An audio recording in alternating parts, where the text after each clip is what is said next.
Today we shall reflect on the life of St John Bosco. From early childhood on, our Lord and Our Lady repeatedly inspired St John, a poor peasant boy in northern Italy, in what he termed his dream to rescue young lads from evil ways and to train them in an honest trade.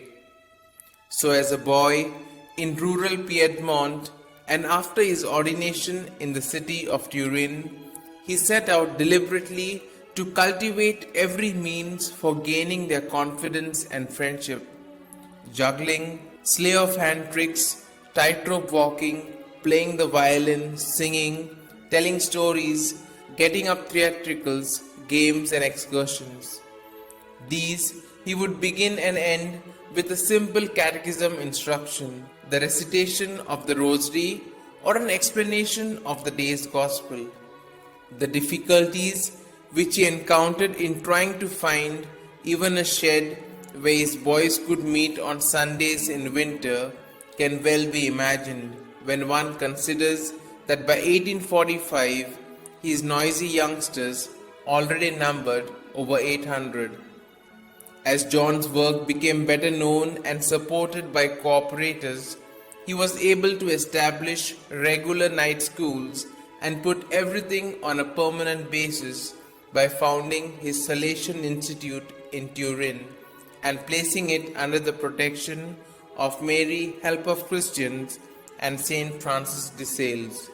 Full-time technical schools, apprentice, workshops, and dormitories were now built by this God-inspired educator. Through them, his boys learned their religion, reading, writing, and a trade under a remarkable educational system based upon frequent confession and daily mass, from which bodily chastisement was completely excluded. Don Bosco, as he fondly came to be known, could read the heart of his pupils, and they in turn knew him to be a saint. His unique influence over others is well illustrated by the occasion on which he was, after much hesitation, permitted to take 300 convicts from the city jail on a day's outing, unaccompanied by guards.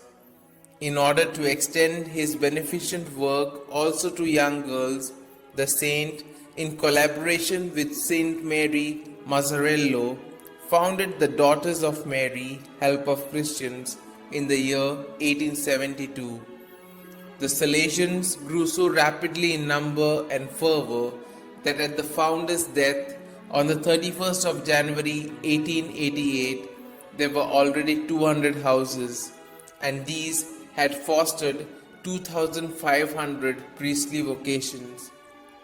He was beatified by Pope Pius XI on the 2nd of June 1929.